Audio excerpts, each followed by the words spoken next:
opening doors for cats. I mean, you could make a whole thing training your cat how to open doors. And Surely like, it'd be more useful to train them to not open doors, though. Like, yeah.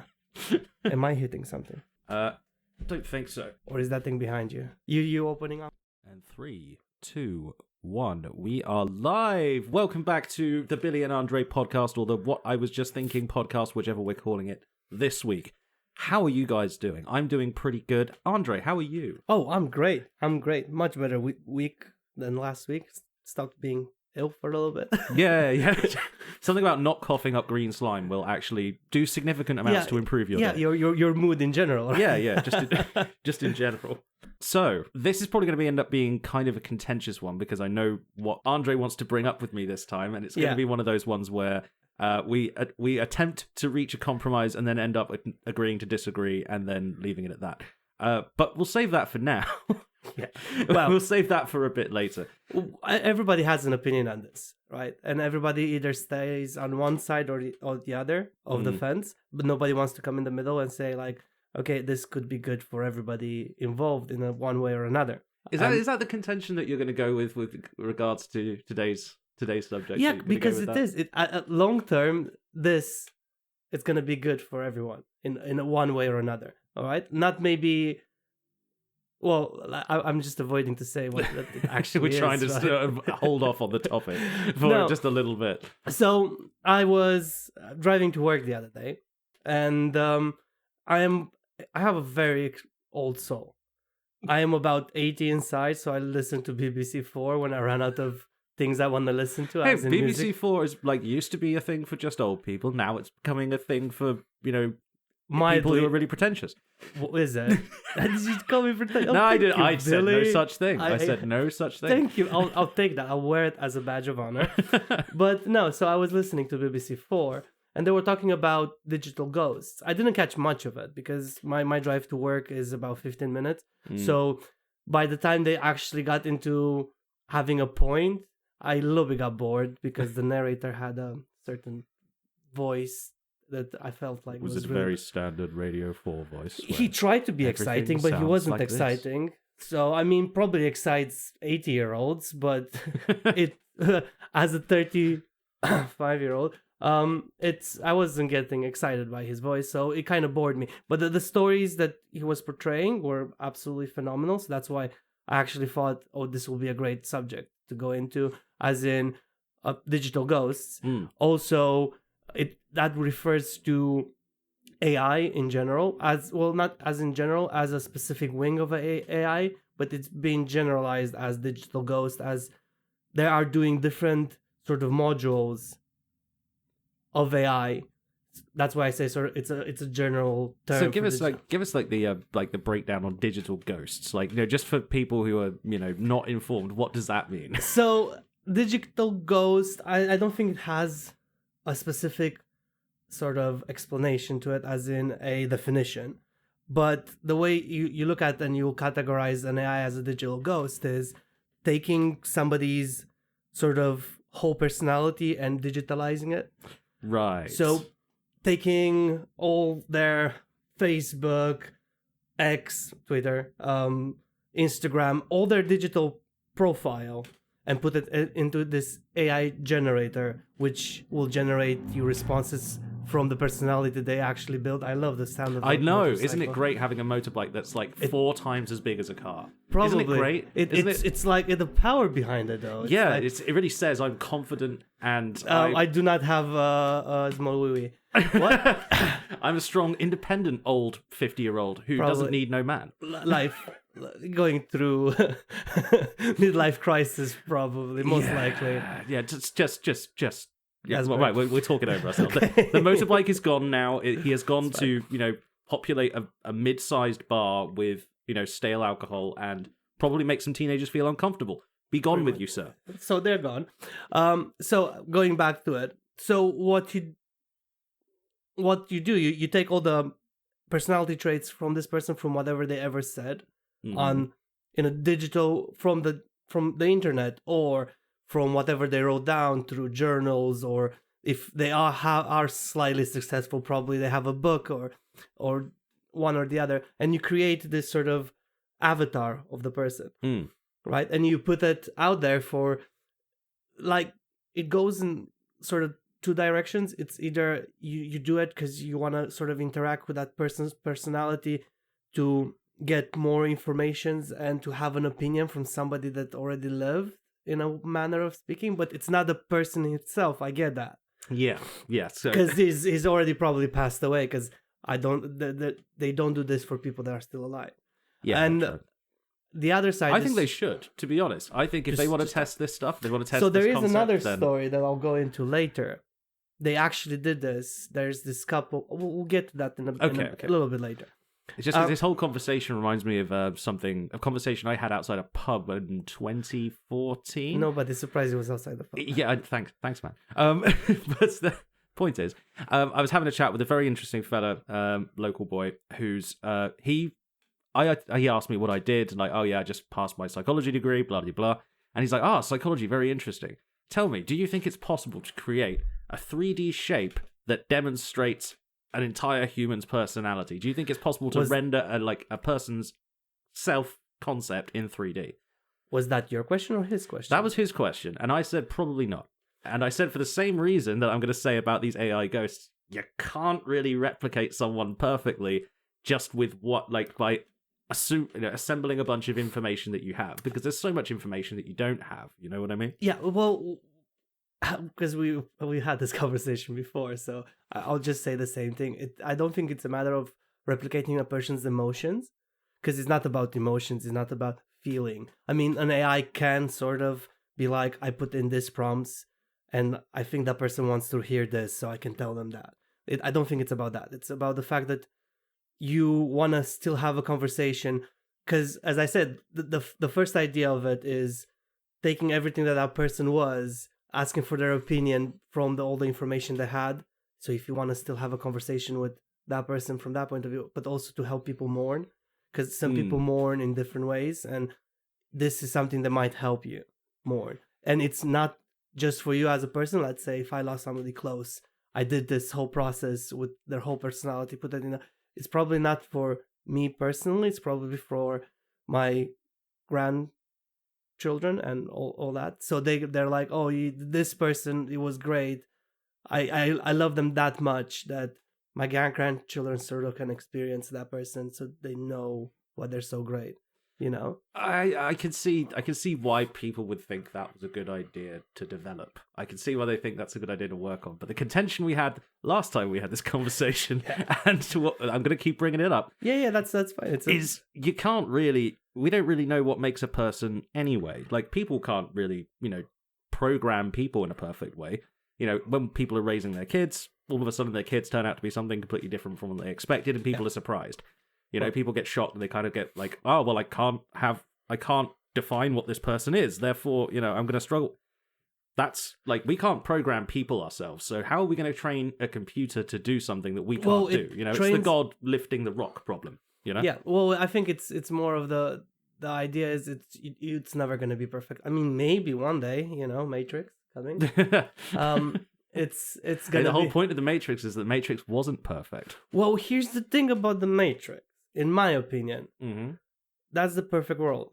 Yeah? Yeah. I know it's gonna sound controversial, right? But how? Because as a species, we're dependent on everything around us, right? On other animals to survive and whatever. The Matrix is basically the new alpha in the picture.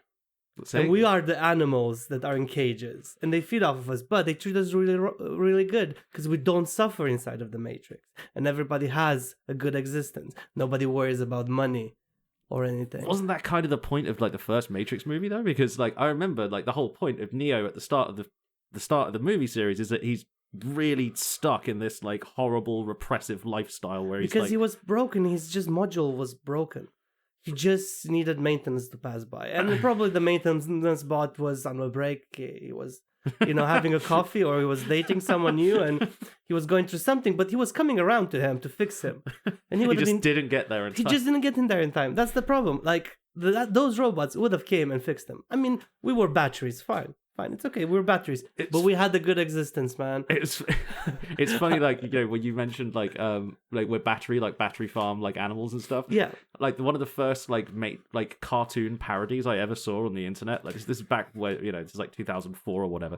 It was like a anti-meat like promotional short film called The Meat Tricks, where a cow breaks a pig out of like the mythical, like, oh, here's the nice barn where the farmer's kind to you and remembers you by name, and it's just like, this is actually an illusion, and in reality farming is this. So it's like, wow, it went through. It was like probably made by a vegan. Oh yeah, it definitely was. I can't remember if it was made by like an environmental group. We don't have anything. It was very convincing. I remember it being pretty convincing. Don't have anything against vegans. Nothing you live your life vegans. The way you want, malnourished. Just try not to starve yourself to death by accident.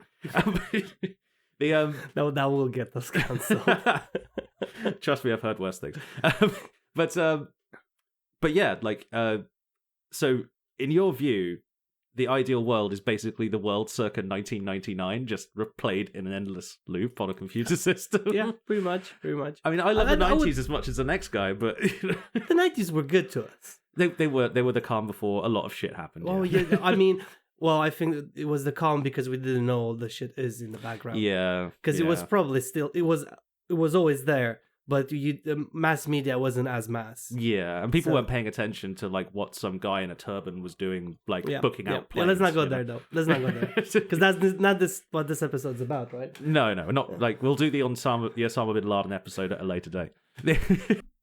For the record, that was a joke. We're not actually planning to do an episode on Osama bin Laden unless we really run out of ideas. So if you see an episode titled Osama bin Laden, etc., etc., that's when you know we've run out of ideas. Please send all your ideas to our professional email. Our email is not professional. No, it's not. But still. If we make a Osama bin Laden episode, then we've really run out of historical figures to look at because... Okay, I got the cutest message that I have to read out loud.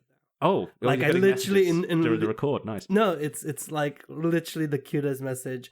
A really good friend of mine from London, that I thought I offended with one of my jokes.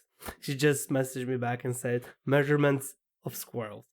Love it. I absolutely love it. I had to mention it, and you know who you are, and I love you very much. So. That's beautiful. Like it couldn't have been a better moment for that message to come in. So, Measurements of squirrels. Yeah. For those who don't get the context, watch episode 2. Was it? Episode 3. Episode 3. Because episode 1 was random. Episode 2 was me rambling, and then episode 3 was me messing it up.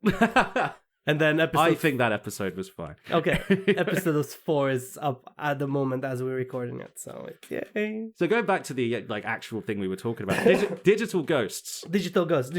What is the is the expressed purpose of the people programming these? Is it so that people can mourn their lost loved ones? So that's one of the reasons. It's to try to mourn. But going into the story that I said earlier about the lady that got her husband was diagnosed with a degenerative disease where he was given only 3 years to live. And what they overcome that by him living about 30 years after the diagnosis. But in his later life, he discovered this company in California, and they're like, oh, we're doing this thing where you can put all your thoughts in, you can put everything about yourself into our AI generator, and this is gonna just be for you. This is not gonna go on the internet. This is just yours to keep for your family to have after you pass away. And at this point in his life, he was like literally running a computer just with his legs, because that's where his mobility ended up being. And he recorded himself. He gave everything he had into this AI sort of generator, this AI seed, just for the family to keep. And the lady that after her husband passed said that to this day she can't go back to it. She tried multiple times to communicate to it and whatever, but she can't find her way of mourning with it. But probably in time she might be going back to it to try again. And her kids also have the same issue where They can't go to it. Even though it was made for them to actually mourn him, they can't actually using it. And then, as I said, I listened to it on the BBC radio, and the guy said, well, if you look at the human brain, it actually needs, when somebody passes away, for you to break away from them so you can properly mourn their passing. Yeah. So there comes like when people die, there's a sort of acceptance that you're not going to see them anymore. And if you've got like that an option of seeing like a fake version of them, then that's probably kind of really psychologically messed up. I haven't done any studies to see what the impact of that would be on like the grieving process or whatever. Well, I would like to look into that. Actually, that'd be an interesting. Probably it's really hard for the person to be like, they passed, but I can always go input a prompt.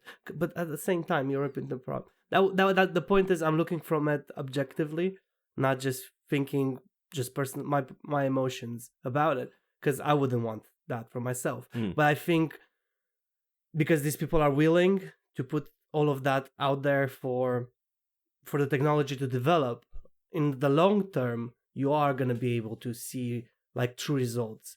You are able to create an avatar of a famous physician. Well, yeah, physician, yeah.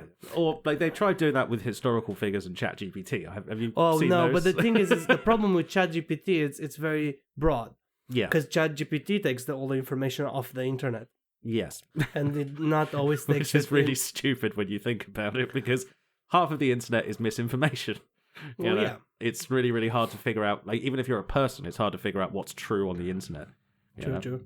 But at the same time, I think if you are gonna keep it sort of enclosed, not having complete access to the internet, it would be able to develop by itself because it learns, right? So the more prompts you put in, and it always goes back to the same information you gave it initially to take it from, it would learn and would develop itself better. But hey, I'm not a computer nerd, but yeah, I think still AI is one of the greatest. I disagree. Which is fine. Yeah. This is a podcast. This is what these disagreements are for. I think it's basically just another hype bubble. It's another .com boom. It's another phone app boom. No, don't. It's exactly the same as maybe ChatGPT is, but the other things behind AI, because it's easier to put in. Let's say, as an example, right? I'm a massive Trekkie. So, if nobody knows, I'm a massive Trekkie. I love Star Trek so much, it's ridiculous. For us to start colonizing planets, I think if you could develop a smart enough AI and set it ahead of the humans to start all the work. So think of it like that, right? Right. But you could do that with regular robots and programming. No, you cannot. You can program them, but they will always be thinking of just the initial prompts, right? You're like, this robot, you will do this. And that robot will always stick to the initial programming. You will never be able to adapt. That's where AI comes in. You give the AI a much bigger knowledge base, being like, what would happen? Let's say the one robot loses a leg. So that robot's not going to do its job. It's going to constantly try to do its job, but it doesn't have a leg, does it? Right, I see. So that's where you get AI in to manage him. I think I see what you're going for, but I've never seen anything that was done, but at least like right now, I've never seen anything that was done by AI, which couldn't be done with just regular algorithmic programming that we've been using for the last 20 years. The same stuff that powers Google, or used to power Google. Well, no, but Google, it's also very rigid. Because that's why Google now has AI. Have you noticed? Yes. I really annoying. hate it. It's really annoying. You need to be able to turn that shit off, man. You really have to be able to turn that shit off. I don't know if that stuff's real or not. No. So now on Google, when you Google something nowadays, you go first 6 lines, it's AI generated. Yep. The next 3 lines are ads. Yeah. Afterwards, you might at the bottom. You might get the results of the search you had. I found this as I was just looking for things like new topics and things that we can talk about and get a little bit of information about things that I enjoy. I'm like, wait, no, that's AI. No, that's an ad. I don't have prostate cancer.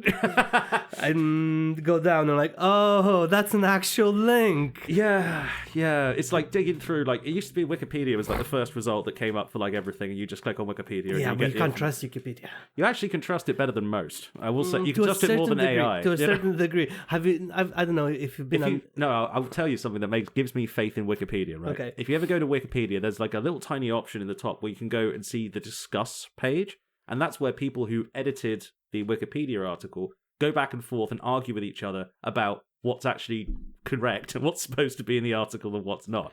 Okay. They have full-on vicious fucking debates about this. They get like so into like the weeds and they start throwing sources at each other. Like if you're an academic type and you like really like watching people in the know argue about shit over the internet, which I do, then it's an absolutely great read. Like just pick any historical event. If it's even slightly controversial, there'll be people absolutely going after each other in the discussion things.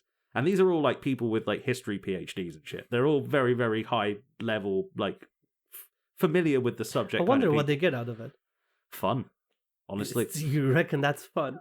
Dude, if you've never been, in the middle of a bunch of like science nerds, like proper science nerds, like, because I had this when I was not so much when I was at university, but afterwards, I started discussing like psych on Discord and stuff like that, with anyone who would listen, because I was bored and I needed to talk about it, So you end up getting into discussions that will last for like weeks. You'll end up just getting like in arguing with people, and then someone will come back and go, "Aha! Well, I found this thing from 1962," which is like, no, motherfucker, I found this thing from 1973 after they invented ethics.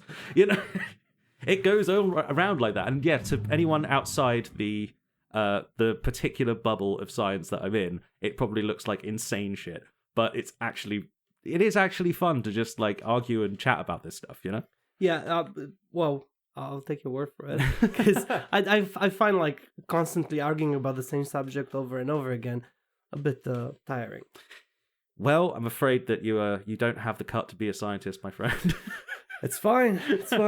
Arguing over the tiniest amount. I guess I'll just argue with you on the podcast. Yeah, it's much better. It's better this way. Trust me. I think we don't have to do it in like long missives back and forth. We don't have to like start, bringing out, citations in the APA style to contradict each other. Imagine if we would be that obsessed.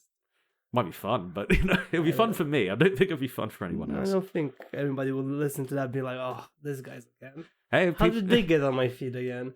No one will listen to them again. Hey, millions watched like Jordan Peterson debate that Slavoj Žižek guy, and millions watched that. So maybe there is something about that. I mean, it might be something about that. Going back to AI. Back to the topic. Yeah. Back to the topic. So the whole sort of mini series finished it on the idea of what's the morality of all of this, because as they were talking about AI and recreating people, in the second story that I said with the husband that passed away, he gave consent. But there's another first story which I actually should have started with the first story, and I went in the second story. This makes no sense. So in the first story was the guy that gave consent for him to be turned into this digital avatar for the family to keep. In my second story, so messed up now. In my second story is this lady, her grandfather was a famous inventor, and he didn't give consent. She found a whole garage full of all his writings, all of his messages, all of his letters, all of everything. This man's personality is all this garage. He kept all of it. Paper cuttings. Yeah, newspaper clippings. Yeah. Clippings. I should stop snapping my fingers. Newspaper clippings and all of that. And she started putting it into this avatar as well. That's why I was saying about the morality of this. He never consented to that. Is that disrespectful towards the person? I would say it probably is. I mean, there's a big... are you familiar with Douglas Adams, right? Hitchhiker's Guide to the Galaxy, all that good shit. The last book he was ever released under his name was a book called The Salmon of Doubt. And that was basically a bunch of stuff that is I think his wife had found on his hard drive after he died. It was like wasn't really completely written, and she just like sort of published it because it's like, hey, well, this is what he was working on when he suddenly passed away. So why he just published the book without being finished? She just published what I believe it was his wife anyway. But yeah, just published his basically unfinished sort of compendium of short stories. And there's like it's a bit weird to like go through someone's hard drive after they're dead, find something and go, yeah, I can sell that. It just there's a lot of morality questions. Oh, bills still come in. Yeah, I suppose just because you passed away, that doesn't mean your bills are not coming in. True. But if if it was the wife, and I'm not completely misremembering, you're already inheriting the Hitchhiker's Guide to the Galaxy money. Like you're doing fine. You get to make a movie with like not Morgan Freeman, the other Freeman in like 50 years or whatever. you're gonna be financially fine. Is my point. Yeah, your husband wrote Hitchhiker's Guide, so we're good. Yeah, but still, I mean, it was hers at that point. It was. I mean, that's the thing. Does this Avatar AI thing does it pass down through the will? I think so. You might have to, because otherwise, it's like a Jedi holocron. It's literally a Jedi holocron. That's what we've got here.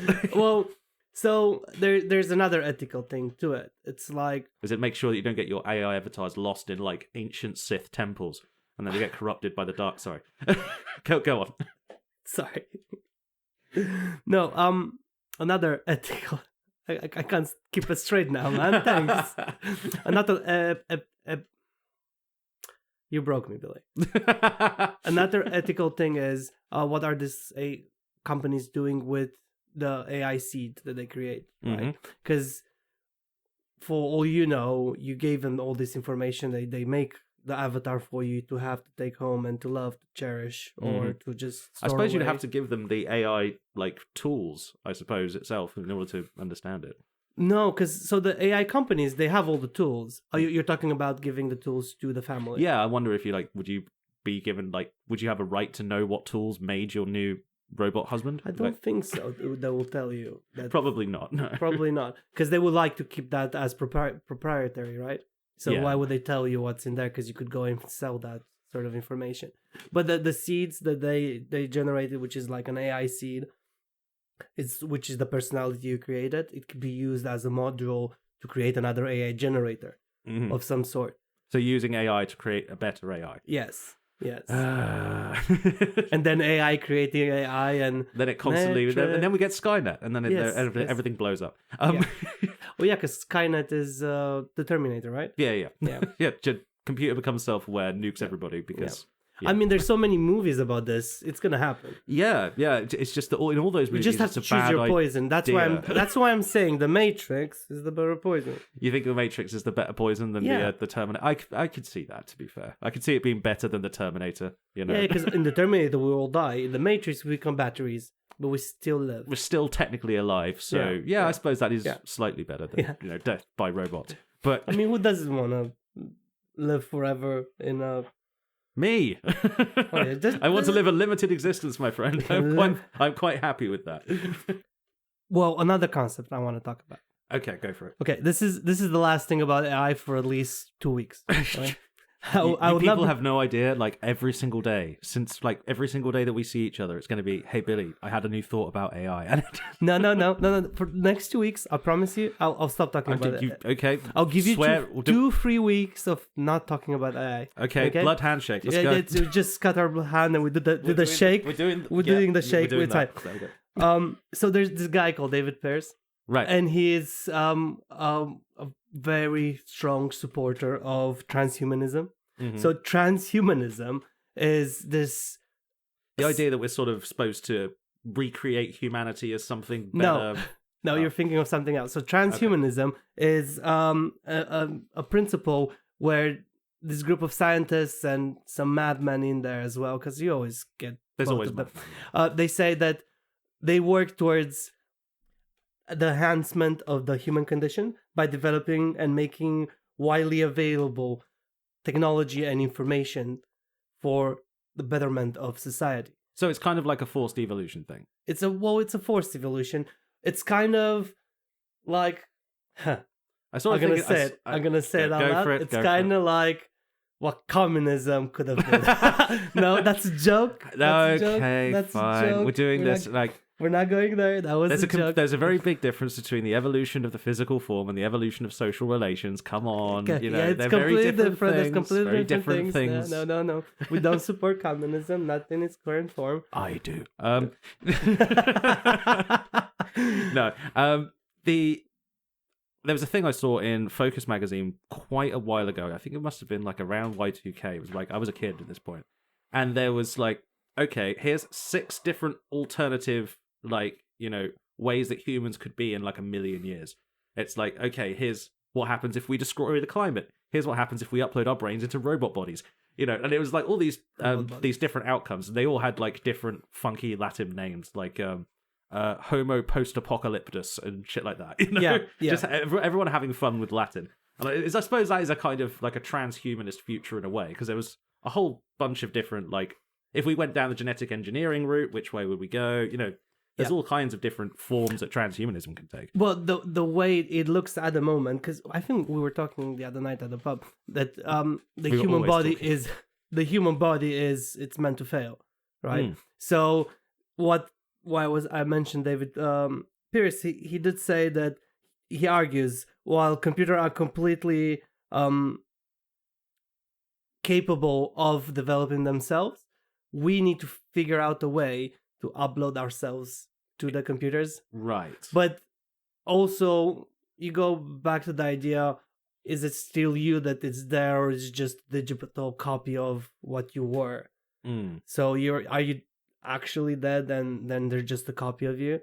I think the problem we're going to have, and this is like an actual Matrix quote, I think we lack the programming language to describe the human personality, Yeah. I think we could probably do a reasonable estimation of like DNA, like physical stuff, because DNA is just pair bonds of A and C, T and G, whatever. Yeah. And that you can probably simulate with a computer well enough. It might have to be like a quantum or like a 4-way binary computer or something like that, but you could probably do a decent rendition of that. When it comes to like learning and experience and context and like the emergent sort of qualities that human intelligence is, because being clever is not like, oh, we're born clever. We're born as babies, not knowing anything. Not everybody's born clever. Most people aren't. Like, most of the time, we're born as like helpless little blobs of like flesh that absorb information, and eventually, if you've got decent parents, you grow up to be about like 5, and you start becoming more conscious of the world. Yeah. I mean, what's your favorite memory from when you were 1 year old? 1 year now. Yeah, nothing. Like my first memory was when I was about 3, and I can remember it distinctly because it was right after my 3rd birthday, and I think that's about true for most people.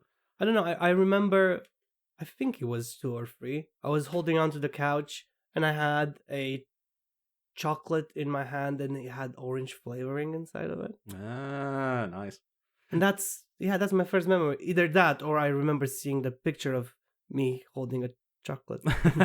So I'm not sure if I fabricated by myself, That's the interesting thing about human memory, and it's why, we're going to struggle trying to recreate people with AI, right? Because human memory isn't like photographic, like a machine's memory, like a computer's memory it's either there or it's not. You either have the data stored or it's gone, or it's in the recycle bin or whatever. Yeah. The human brain doesn't do that. What it does is it like tries to remember things, and then it sort of reconstructs all your memories in your head when you're trying to remember them. Yeah. It's why eyewitness testimony in like bank robberies is really bad.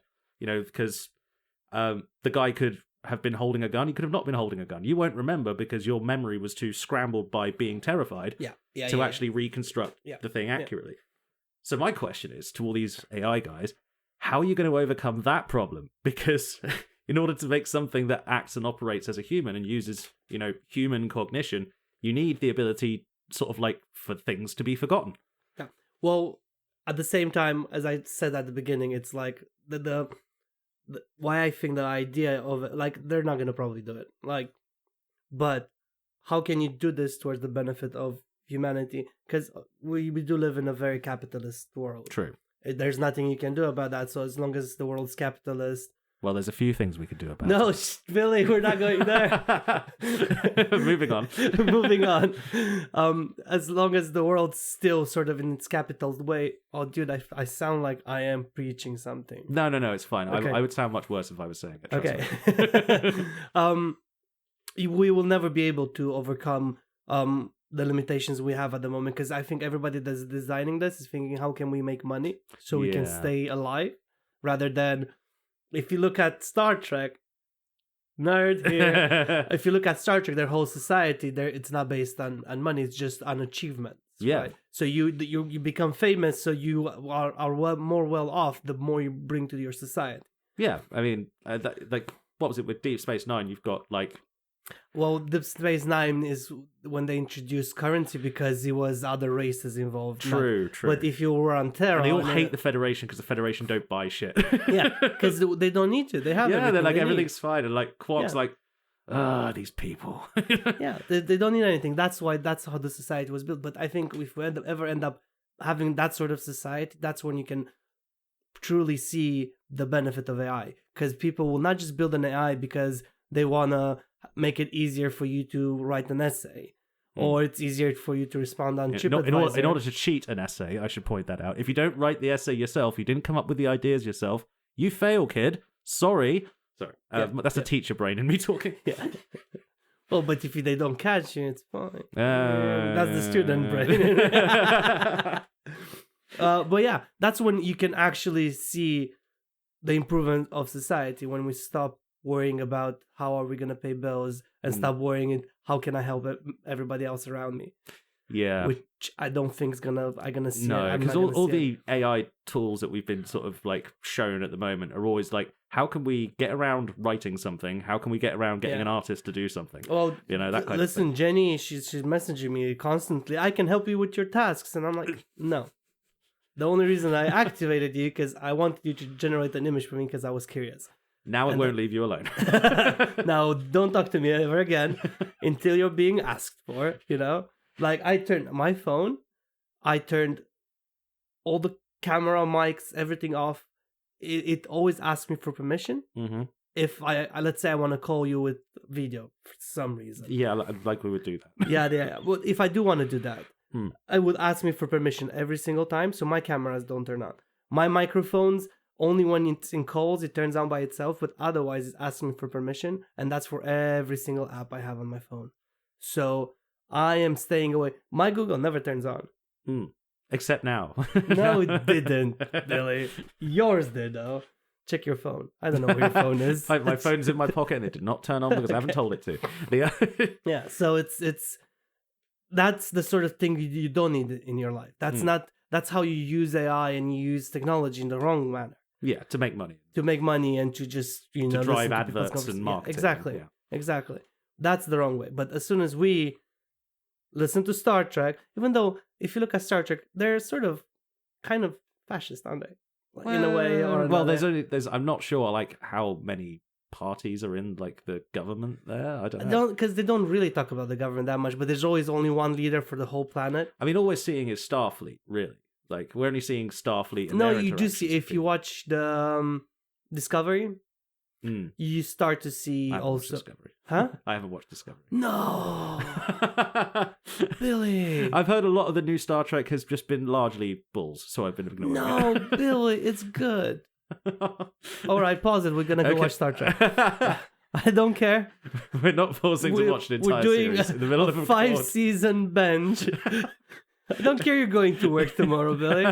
No, you're staying in this little wooden box. You're watching the whole thing. I had this made for just such an occasion. Look, it's got a food hole and an air hole. And a poop hole. Just to make sure. No, you can just use the air hole. Don't worry about it. You can poop off the hair hole. Okay. Speaking of, like, going back to, like, money and stuff, in regards to AI, though, did you see what happened when China came along, like, about a week ago? Something like that? I think I missed that one. Okay, so they've been talking about like AI and like OpenAI and all these different companies have been like competing to have the most successful AI or whatever. Yeah. Then China comes out, releases a product called DeepSeek, which does everything that all the modern AI programs do. It does it for 1/10 of the energy cost. So all of those giant like Bitcoin mining, towers of like graphics cards they were using to process AI, completely unnecessary, not needed. It's just. So where is he getting the energy to power all of that? It's just better optimized. It's literally just software optimization, which for some reason, how like video games used to be like 8 gigs, and now they're like 65 gigs, and they take up so much space on your computer that it's like really obnoxious. So probably they were really afraid that because of TikTok might be getting shut down, they're like, how can we get Americans information? Well, it's a pretty good way of getting their information by giving them free open source AI. Open source is the kind of the wild bit because they just released that thing for free. Anyone can use that now. All of these other companies have got nothing. Because they mining information. Of course they are, but then again, so is everybody else. Sure. So that is true. That's true. Again, it's like too many people are too worried about money. Because, I mean, if they're really good at their jobs, money will come naturally. Just do a good job without trying to seek the money, right? Yeah, I know what you mean. Like, if you prove yourself worthy to, like, worth something to society, then society will deem you self-worthy back eventually. You know, at some point, kind of, yeah. That's how it works. That's generally how it should work. It's how it normally works. But yeah, it's very, very funny because as soon as China came out and announced, like, hey, we've got AI and we're making it free for everybody, the stocks of the top AI companies and NVIDIA, the graphics chip maker, they nosedived by about $1 trillion. They lost $1 trillion. Well, NVIDIA was kind of going down because they messed up their last graphics card. They launched a much more expensive card that does exactly the same thing that the previous card did. Oh, really?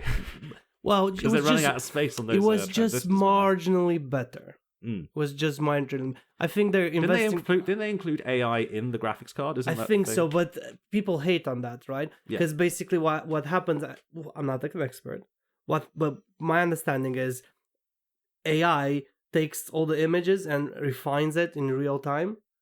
So it makes it look better, but it doesn't run better. No, I imagine it runs like absolute dog shit, if I'm honest. I mean, I like what they did with the PlayStation 5, right? The PlayStation 5, they just sat there and they're like, okay, we need something strong. They built something strong, right? And they're like, you always have the option. Do you want it to look really pretty? Or you want it to run well? Yeah. You literally can go into settings. I found it hilarious because I was playing God of War when I bought the PlayStation, I bought God of War as well. And I'm like, well, it's kind of the game that I don't look around because I mash buttons and I have to be like, where's the next die coming from? I don't want the next die looking pretty. I just need to make sure when I press X, it does something that it's supposed to be doing, right? Yeah, that's understandable. That's where NVIDIA anyway messed up. We went way off again. I don't think this is off topic because AI is coming into games in a big way now. You know, they're using AI design tools for all sorts of stuff. So, you know, I think we might end up having a similar problem that we did back when, games first sort of like became HD, like the Xbox 360 sort of era. Because in order to cover up for a bunch of the graphics shit to make it look properly HD, they used stuff like excessive lighting bloom. That's why every time you walk into a new area in like Fallout 3 or whatever, it's like, oh, there's a blinding light. Well, didn't Fallout, one of the Fallout had problems with their loading screens that were taking a long time. Oh no, that was like every game ever made by Bethesda ever. They can't program for shit. They really can't. Their games are all buggy and then they rely on modders to fix it afterwards. But it's really hard anyway to make a fully integrated sort of map. Where you have the open world, which is the outside, and then you have the inner city, and it can be all integrated as one. It can be integrated reasonably well. I'm not the size of the maps they launched. Though. The thing is, though, all of these all of a sudden got super geeky. I know, but the thing is, this whole episode is just geeky. This is us geeking out, yeah. But the whole thing, with modding and Bethesda games especially, is if on day one a modder can come out and say, hey, I've fixed 18 graphical issues, it doesn't crash anymore. You stop getting hung up on loading screens. They should be hiring that guy and say, all right, you do the last patch before we kick this thing out into the... Because if some modder can do that in his bloody basement in just Oregon, give him a few £100 and be like, the next game's for free. Well, I think he'll do it for that because otherwise you're not getting anything anyway. Yeah, exactly. He's not going to make money. Because you're talking about Fallout. They made that whole game, Fallout London. Yes. It's really good. I need to. I think I haven't got anything capable of running Fallout 4, and I don't want to because Fallout 4 looked like it sucked. So I am thinking of buying it for Fallout London, though. It might be worth it on that front. I mean, you can play it on mine if you want to. True, but you know what it's like? If you can't really get into a Fallout game unless you can just sit in the same spot for 8 hours and forget to eat and forget to say hello to your loved ones and forget. I can unlock the door, Billy. You're fine. So you're just gonna let me just live in this cave in your house and just there's plants here now, so it's fine. For context, in this little room where we do this, I walked in today and there was just a bunch of plants everywhere. And I knew before he said it. Okay, we're plant sitting. I knew the first thing that Andre was going to say as soon as he opened his mouth. Oh yeah, well my mother-in-law's moving out. I'm like, yes, I knew it. I knew it was something to do with that. That's why we have a rainforest in here. It's actually very pretty. It is comforting, but if they stay here, they will die. Yes. So we have a friend of ours that she's absolutely brilliant with plants, and she's gonna take them all off her hands one day. But till then, we need to make sure they stay green.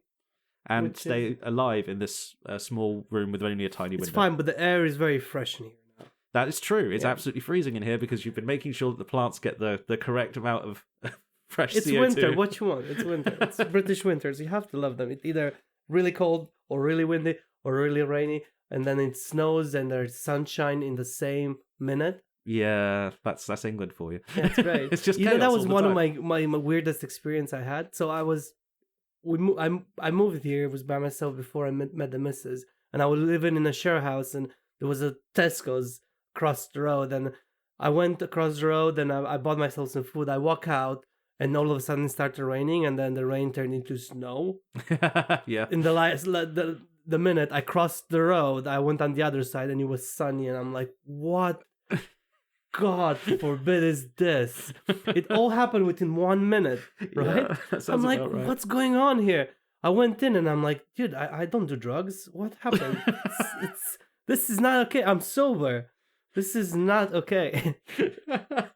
So it's like literally like that fucking scene from like Rick and Morty where he's like walking around the tiny planet and then he just like has to put on a coat because it gets a bit cold, then takes it off because it gets warm, then puts it back on before he gets to the South Pole. Yeah. When they were running away to find a new planet. It's like in the space of a minute, and it's just like that is kind of what English weather is like for those of you who haven't lived here before. It's just you Weird. Walk out into like beautiful like autumnal sunshine, then all of a sudden like it's a bit dark.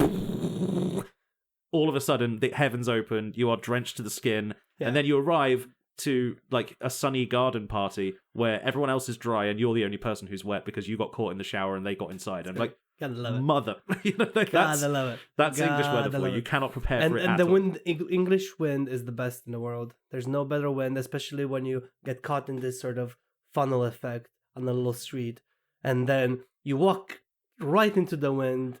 The amount of water that comes on your face is ridiculous. You try to open the umbrella breaks. You get down on the end of the street, you take a corner, there's no more wind, and I'm like, man, it's great. I love it's so easy to prepare for and it's not inconveniencing at all. Yeah. I stopped having an umbrella with me anymore. Oh yeah, there's no point. There's no point to umbrellas. No, not in England. No, it's ridiculous. I mean, that's the only point that were invented, and you can't even use them. No, we invented them. And we can't use them in our own country. That's just what it's like. That's why you all left. Yes. It's why we had to take over all those nice, juicy places.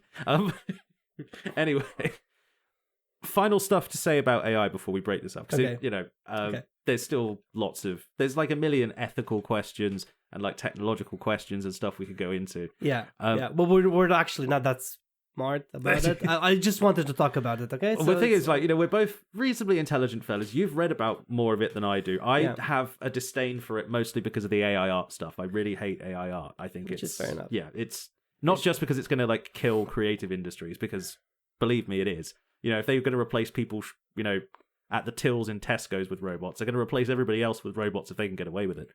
So that quite a lot of my problem comes with like the idea that they're going to use AI to take away the jobs of people who would otherwise be creatives.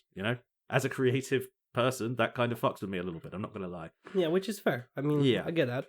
I mean, I thought AI art was interesting until I saw people who could draw talking about it, and then they were like, oh right, okay. Let's point out 18 ways in which this is actually kind of garbage if you look closely at it. And then I heard AI generated music. They tried to do this thing with oh hey, I'm an AI generated singer-songwriter. And yeah, but it's just sampling on top of sampling on top of sampling, isn't it? The funny thing was the song automatically generated lyrics apparently were about how robots should take over the earth. Not entirely sure why that came up, but well, the voice in my head said, let it take over the earth. Computers are developing schizophrenia. This is not good. This is not a good sign. It's okay. We'll be fine. The world we create is better. Yeah, but the thing is, like, with AI music is that if you know anything about making music, it will sound dead to you. It will sound lifeless. Like, and it might be able to pass it off on people who don't know that much about music or the process of creating it. But anyone with any kind of critical ear is going to go, "That's bullshit. That shouldn't have gone there. Why have they done that? That's awful. Oh God, that really, it's just." But that's why it's never going to go anywhere. Then, even though you would think it will go anywhere, there's still creative people and people that actually know music out there. They'll still keep it in line in a certain way. I hope so, man. Because the alternative is like, how they say modern music is like all just the same, and it's all kind of but it is kind of the same. Well, the stuff that gets popular is the same as it always was. Yeah. I just don't want to see, like, even though I don't like Billie Eilish's music that much, I would rather her singing the same 5 songs over and over again than have a robot do it, and just mass produce music slop for everyone to listen to. It's fine, Billy. You will not have the good dreams when it will happen. No, I've given up on this ever not coming to pass now. I'm playing into my role of I will be the AI messiah. My overlords will know of this. All right, you've already been paid off. Yeah. Dude, how do you think we can afford this? Oh, I see. Right. Okay. In that case, I officially support our AI overlords forever and ever. Hail Musk. Hail Elon. What? Yeah. No. We can't stop 2 episodes on such a negative tone. Okay. Just leave it. Okay. Well, let's stop it on a positive tone and still. Did AI save some puppies? Please tell me that's the truth. They did save some puppies. Did they digital actually? Ones. Oh, that's cute. Digital puppies. Digital puppies. Yeah, it's the greatest puppies in the world. Can you get digital guide dogs? Digital guide dogs. No. Think about it. Right? To guide you out of this conversation, or why? Yes. No, but think about it. Right. Digital guide dogs for people who need to use the internet, but they're blind. But what?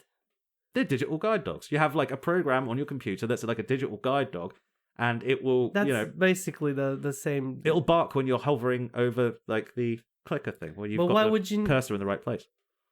Why would you look at the screen to begin with? You're blind. Okay. Modern voice interfaces are probably fine for it. Okay, yeah, that's what I'm saying. I think having a small dog in the corner of your computer that goes woof is actually just, and it could be useful for old people. It could be useful for old people to help them understand the internet, man. Yeah, do you want old people on the internet? I don't want them on the roads driving. Do you want them on the internet? I suppose, to be fair, most of them already are, and it's causing problems. Yeah, dude, twice today. Twice. Yeah.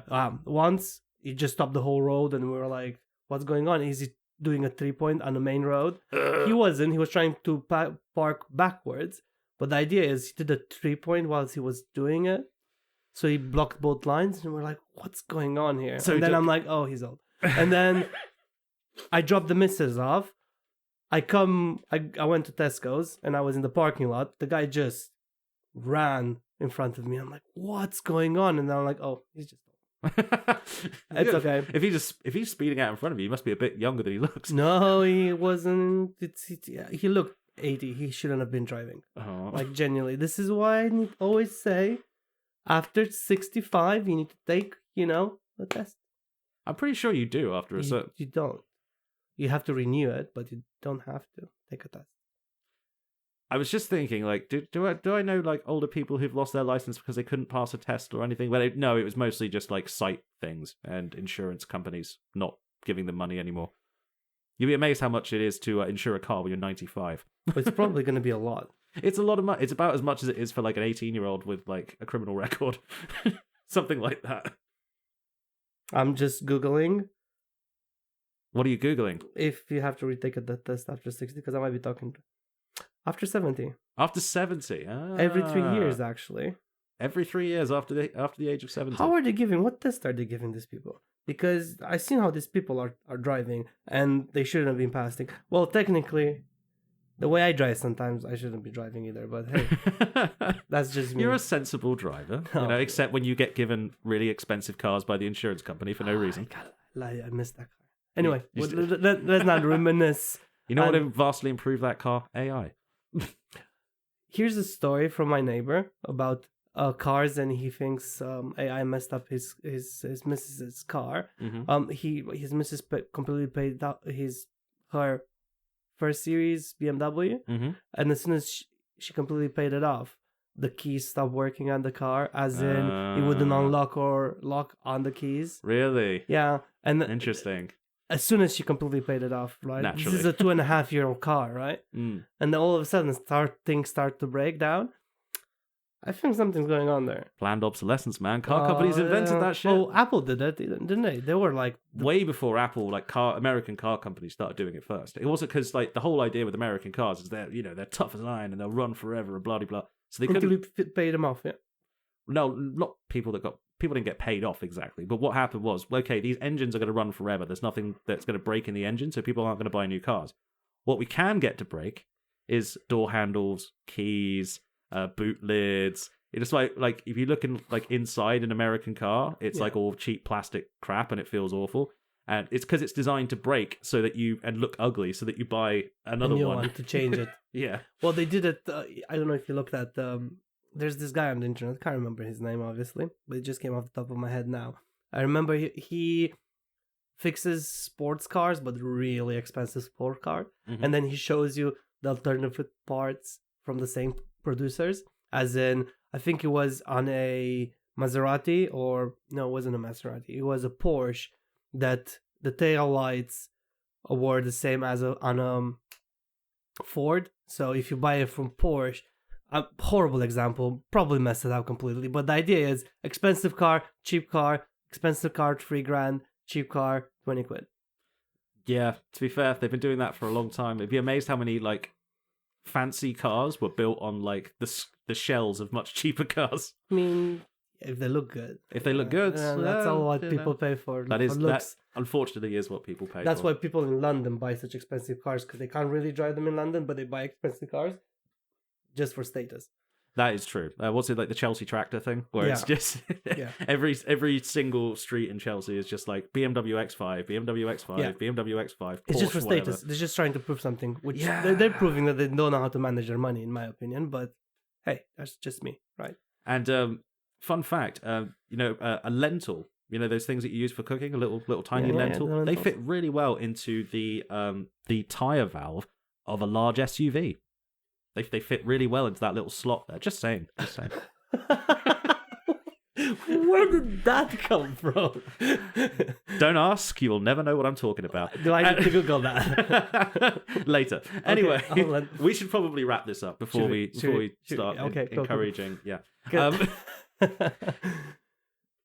This has been Billy. And this has been Andre. I hope you enjoyed our conversation about AI. Remember to like and subscribe, because I keep forgetting to say that. Also, Voice of Reason said, tell people that you post new episodes every Monday at 12. We post new episodes every Monday at 12. Yeah, she's been criticizing us on lacking the information. Yeah, we're really bad at this. Anyway, have yourselves a wonderful day. Yeah. See you later. Bye-bye.